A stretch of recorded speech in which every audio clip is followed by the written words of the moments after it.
taken down, but not before they work it across midfield.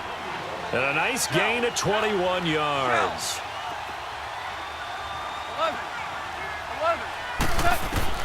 Now Goff on first down. Looking deep downfield. And that one falls incomplete. Looked like he might have had position there, but he couldn't hold on at second.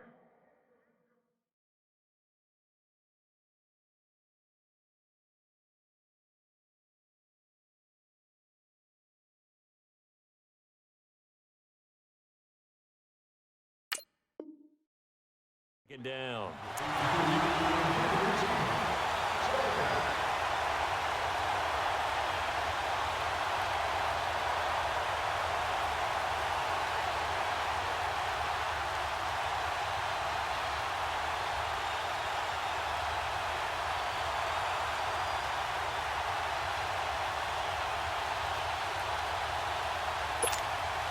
After the incomplete pass, here now is 2nd and 10.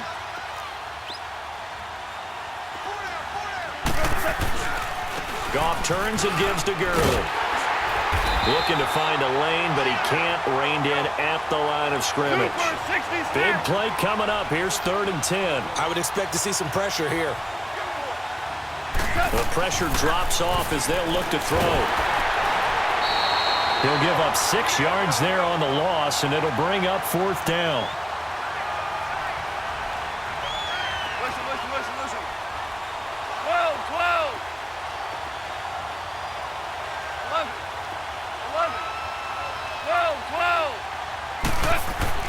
They're going to go for it. It's gone. Flushed out right. And that would not to be. It's incomplete. So they couldn't hook up as time has now run out on this 3rd quarter of play.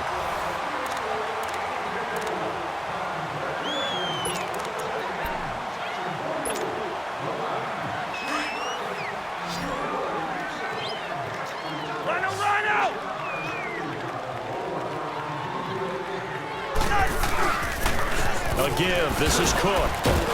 And he stopped immediately there. No gain on the play there. 2nd down.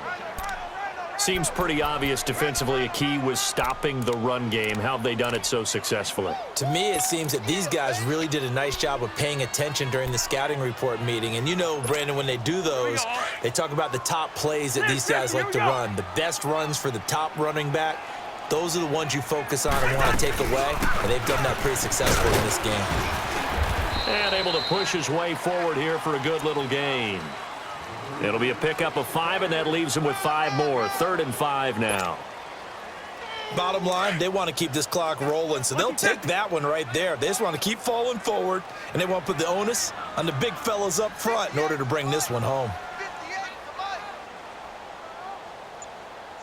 Move!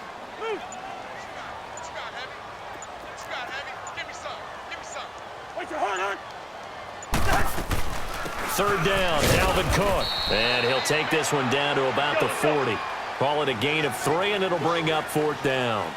And the trend continues here in the 4th like it was in the 1st, 2nd, and 3rd. He's had nowhere to run. And you're probably thinking to yourself, why do they keep feeding him the football? Well, they trust him first and foremost. They do believe that over time he might actually pop one of these runs. But bottom line is he takes care of the ball well for them, so they'll keep handing it to him.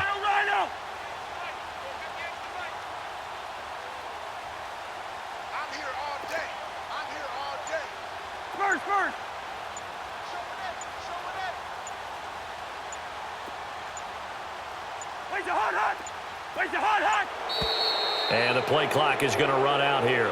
They're in no hurry to get a play off. And that'll be accepted, of course, and that moves him back 5. Here's Matt Weil now, as he should be able to pin him back deep here with his first punt.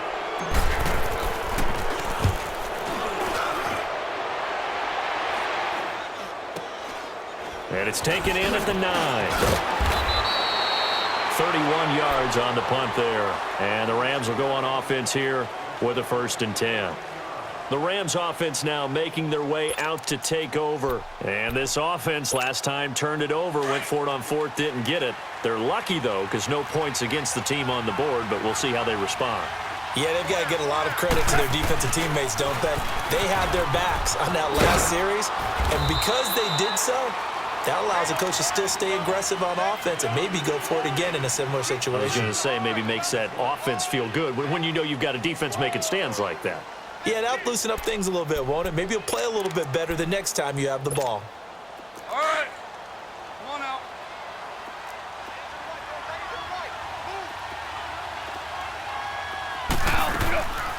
Now a draw as Goff gives to Gurley. And the window closes quickly. He'll only get up to the 22-yard line. He'll pick up only a yard there, and it'll leave him with a 3rd and 7.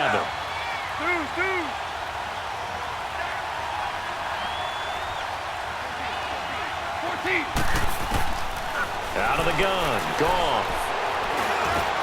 And this is intercepted, and that should do it.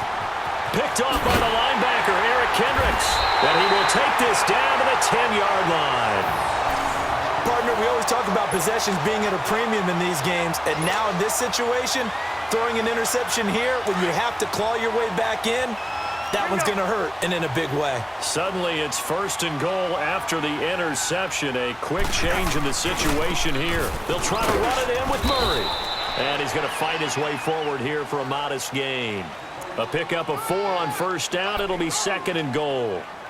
Got to figure now, after getting that turnover, they're just going to be happy to keep the ball on the ground, right? This is where covering the football, taking care of the ball, all the ball security terms that have ever been used, they come into play for the guys on offense right now. Just take care of it, and they've got a good chance of ending up winning this game. The line of scrimmage, the 7 now on 2nd and goal.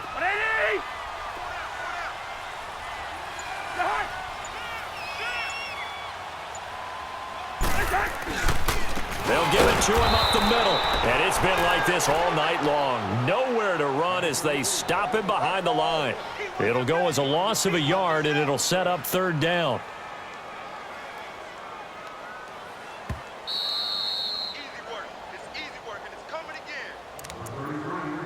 Time for a break. We'll come back and see this one out after this.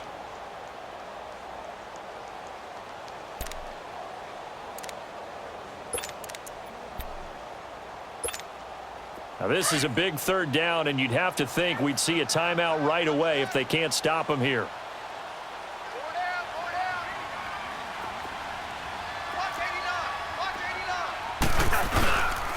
Here is Cook on 3rd and goal. Oh, no, he lost the football.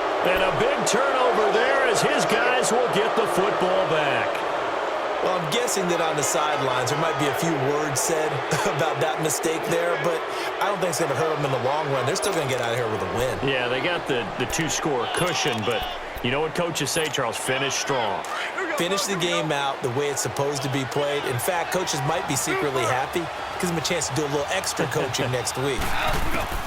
Following the fumble recovery, Goff. And that is caught on the right sideline, but out of bounds, says the line judge. The throw took him a little too far. It's 2nd down. We've seen these defenses make enough opportunistic plays to keep this one low scoring. Flying around, making plays on the ball, and we see yet another errant throw as a result. An incomplete pass on 1st down. That leads to a 2nd and 10. Super. Maverick. Goff. He's going to let it fly. And incomplete there. A nice hit. Jars the ball free and brings up 3rd down. Tried to go for the big one there on 2nd down. Now they're likely down to their final 2 plays. And you know they've got to keep going for the big shot, right? So defensively, you play what they call top down. Nothing behind you. Make everything get completed in front. Now Goff. He's going to have the 1st down past the 20 as he's all the way up to the 24-yard line. And that one good for 16 yards and a 1st. There are a lot of tough routes to try and cover. When you see a runner come out of the backfield and run this angle route, looks like they're going to the flat, and then they put their foot in the ground and cut back sharply. And he can't find a receiver, and he's brought down. Ben Gideon in there to drop him as the clock continues to roll. My man, it's been a rough night for that offensive line, and it's only getting rougher. 5 sacks now that they've given up in this contest so far. It feels like the witching hour out here, doesn't it? Okay, stupid question. What's the witching hour? Yeah, the witching hour. That's when everything goes haywire late at night. They try to throw on second down, but this one is incomplete. A pretty good coverage there, and both of these defenses, they've had good coverage throughout this one. No doubt about it, and in today's NFL, where we're used to a bit more scoring, this feels almost like a well-pitched game in baseball on both sides where the tension continues to build. Who's going to make the big play? And this is going to be incomplete. Okay, I'm not quite sure how to judge that one. Maybe didn't have enough legs underneath him. Mechanics might have been off. Maybe some fatigue. That one came up short. Yeah, fourth quarter. Maybe you do start to watch. Is the arm there, the leg's still there? This has been a tough game. And they're indeed going to go for it here on fourth down. So trailing here in the last quarter. Let's see how this plays out. Whirling. Hey, 5. Got to try it here. He's back to throw. And no, it's incomplete. They had to go for it with such little time remaining. And that'll be just about all she wrote for this one.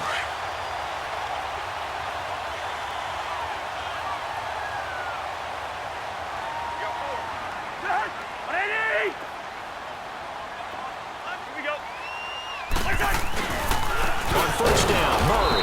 And this play gets blown up. They'll lose yardage back at the 17.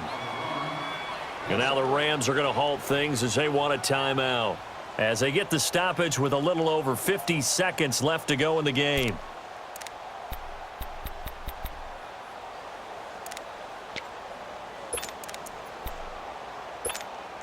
After the loss to start out, here's 2nd and 11.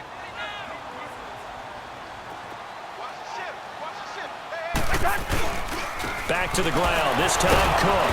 And it's been like this all night long. Nowhere to run as they stop him behind the line. And the Rams are going to go ahead and take another timeout, as the clock's going to stop with 47 seconds to go in the fourth. On third down, Murray. And they'll get him down right around the 16. And play is stopped here. Timeout. It's the defense calling the timeout here, as he'll stop it with just over 40 seconds to go in the game. And Bailey able to knock it through. And that'll push the lead up to 13-0. So they settle for just the 3, but clearly right now anything helps trying to salt this one away in the fourth. Without a doubt, obviously a touchdown probably would have been the final nail to finish this thing off, but it's still 8 up time, got points. So while it's not mission accomplished, it's darn close.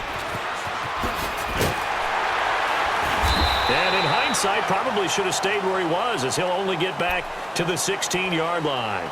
And now out on the field, here comes Los Angeles. And on that last drive, went for it on fourth, turned it over. A good job by their defense, though. They held them to 3, but this offense, they've got to be a little bit better, a little bit more careful here. And sometimes when you see these calls on fourth down, when they decide to go for it, it's not necessarily the coach saying, I believe in my offense. Sometimes the coach saying, I believe in my defense. I can afford to go for it here, because if we don't get it, I don't think we'll give up more than 3, and that's exactly what happened there. You think that factored in? I do. I think that he had that in his mind going into the game, that I'm going to be aggressive on offense because I know I've got a defense that can hold up their end. Super. 14. 2nd and 10. Goff again. And he goes down. It's a sack. They get him back at his own 3-yard line. Daniil Hunter in there to take him down, and the clock will roll. 3rd and long. It's gone. And the open receiver, it's Robert Woods. And he'll be brought down, it looks like, right at the 15. They get 12 yards back, but it still leads to a 4th and long.